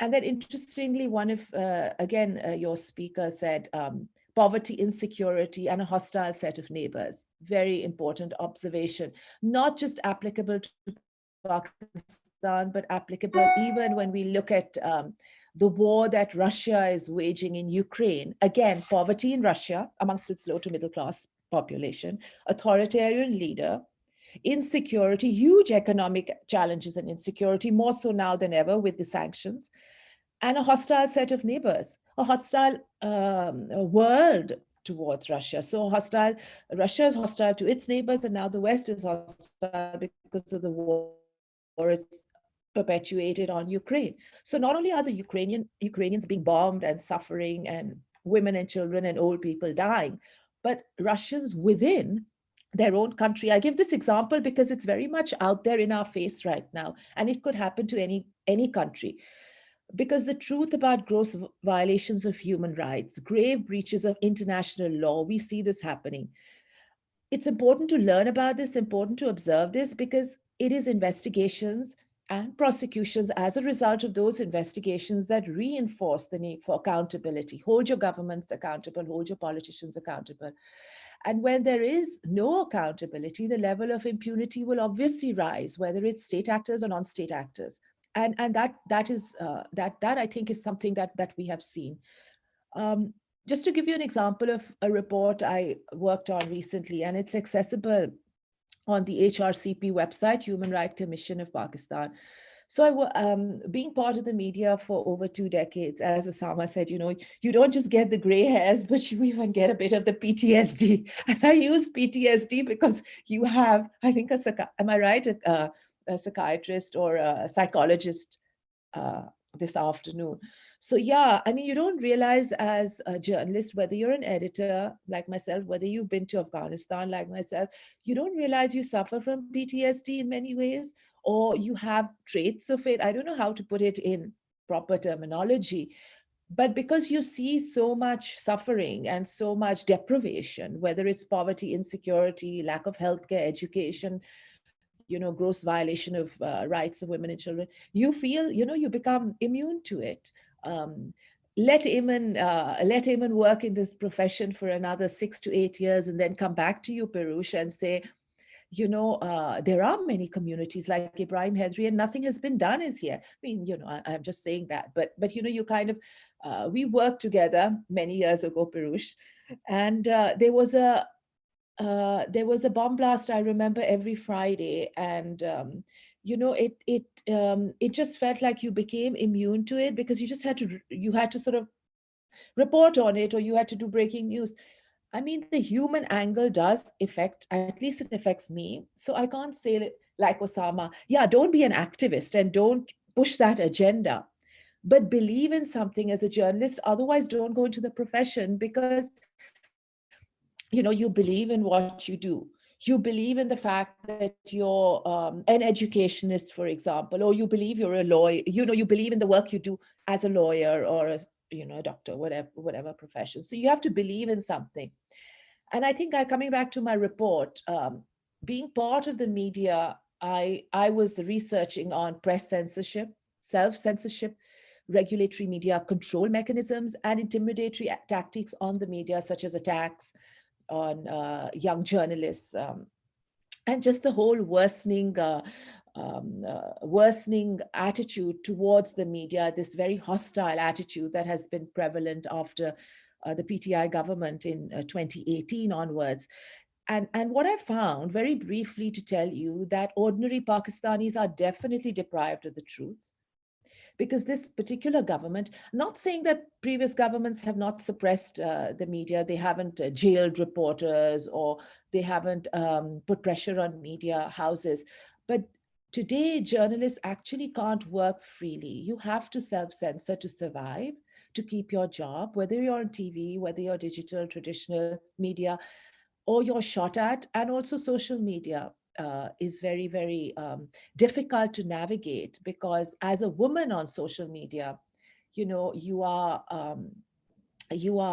trolled, you are subject to vile abuse, and everyone knows Asma Shirazi, who has been subject to vile abuse, Garida Farooqi, I can name many other women who spoke to me. And what I got from the men and women who spoke to me was that they will still speak out fearlessly, even though young reporters like Asad Tur, if anyone heard of the attack on him last May in Islamabad, he was in his apartment, he'd come back home from work, he lived alone at the time.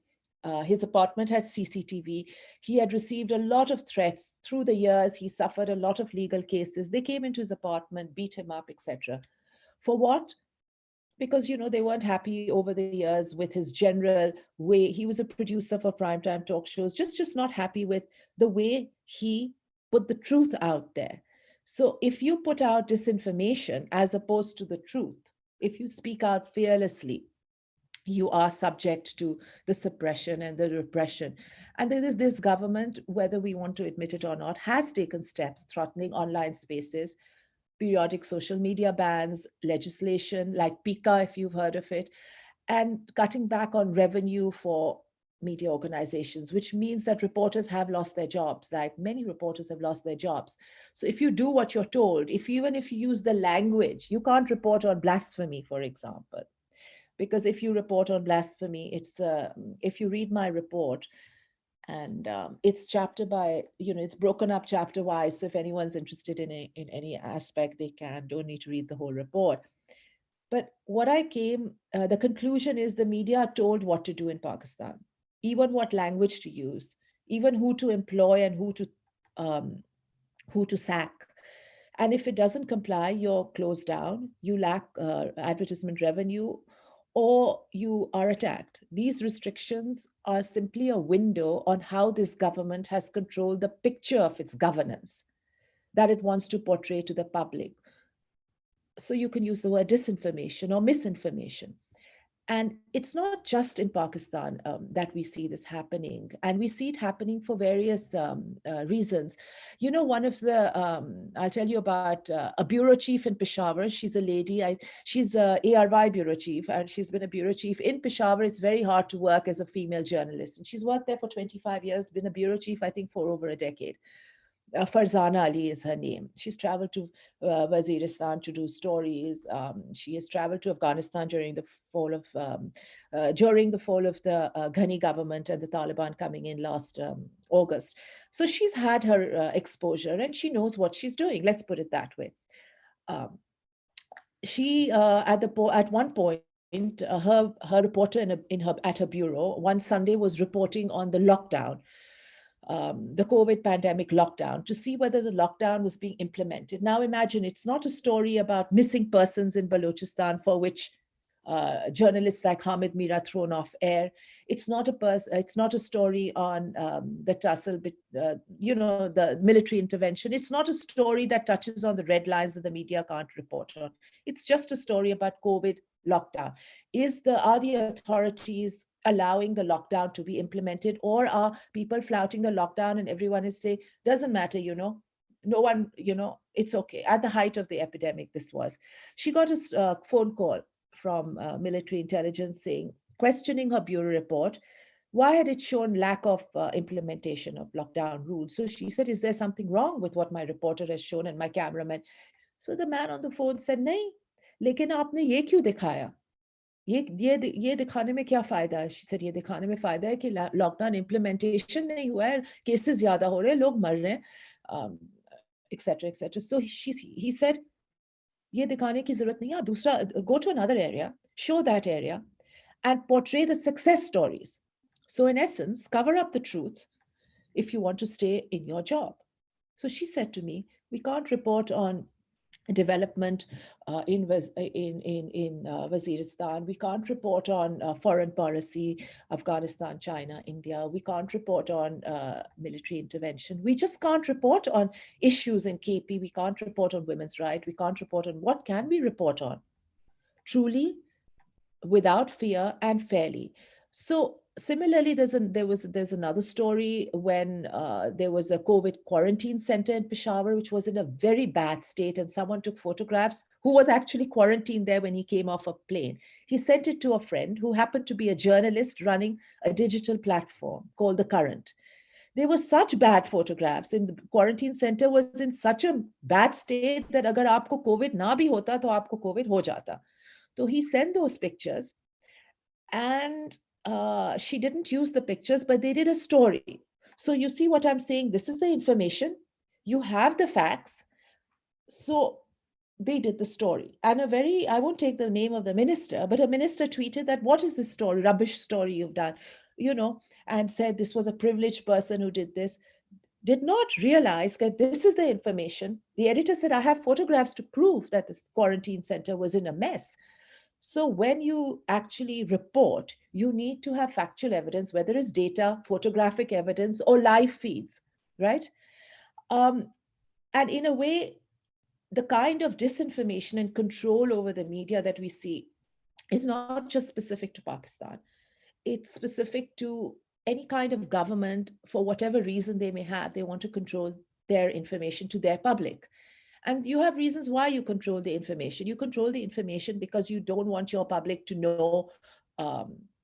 Other than that, you don't want your public in Russia to know that you're killing innocent women and children and old people, and you're bombing schools and maternity clinics and hospitals, so you don't want them to know that. So you conceal that kind of information. And I'm talking about the war in Ukraine at the moment, if anyone is following that. But what has really helped bring that information out to the world today is open source investigation and intelligence that is being shared on Twitter and other social media platforms, and the credibility of voices that are sharing that kind of information. So if they're credible voices sharing that information from well-known politicians globally, that the lies, the propaganda, whichever government puts them out, if you are discerning enough, you search for the information and you know that it's too blatant to cover up the lies. And now I have to finish.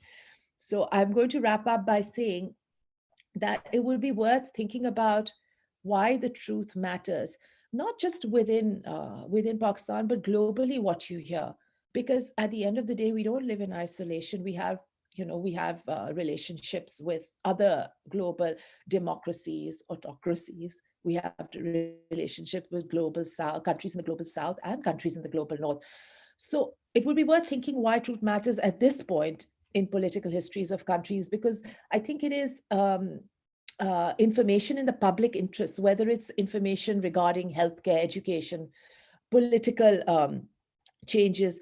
It keeps audiences informed to make informed decisions. And I think journalism or journalists have that job, and it's a job that does entail a lot, like a huge amount of responsibility. And because it's such an unusual job, this is what this is what a very senior journalist, Mazhar Abbas, said to me recently.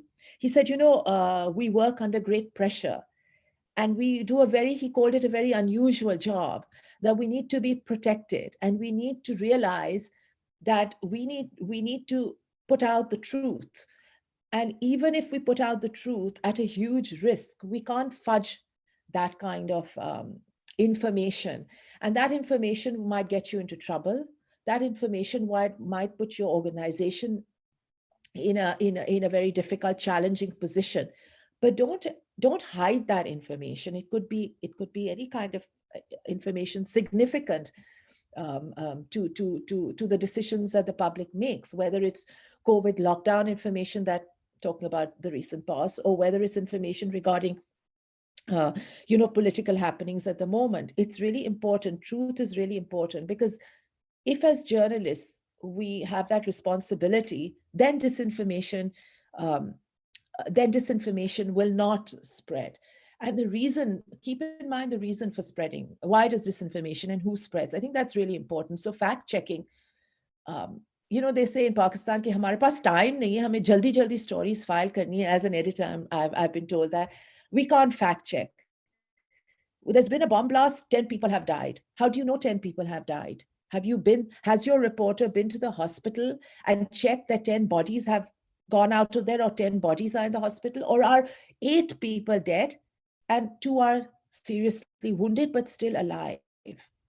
There are ethics in journalism. This also goes into a different debate, but that I think is very important. So truth and bringing and making sure that you're not responsible for the disinformation is really important. Thanks for the time, Puruesh. Thanks, Rajeshta. I think that was a brilliant segue into really wrapping up this whole conversation. My team, I'm really grateful to all the speakers, and we've had different views, different perspective. Some of us want to measure trust in society. Some of us want to make sure that the truth really gets out there. Others are really young researchers, young journalists are really struggling to hold grounds in a media such as ours. But in order to wrap up this whole conversation, I'd like to thank everyone who have joined here, who've come and who were there for a few 1 or 2 hours, who had to leave. We will be putting together a docket on the session that we had today. For those of you who are interested in receiving that docket, aside from the speakers, please do write to us. I've posted my email address in the chat box. If you're interested in the fellowship program, if you want to learn more about what our modules look like, what the mentorship sessions look like, and what the 2 of our fellows have done, what will we be doing in the future, please do write to us. As a follow-up conversation around May 3rd, which is the Media Freedom Day, Press Freedom Day, we will be announcing a research study whereby we'd be looking at what the trust in society looks like when it comes to news or information. We're going to be working together with Dr. Najma, Sadiq and her team, with the mentors that we've had today. So we're really looking forward to pushing out this research study. Thank you so much. Thank you, Eamon. It's Sidra's birthday. Wish her all the best for her birthday. And thank you guys. And we will keep you posted. Bye. Thank you very much. Bye. Very interesting what you spoke. It's the end of the session.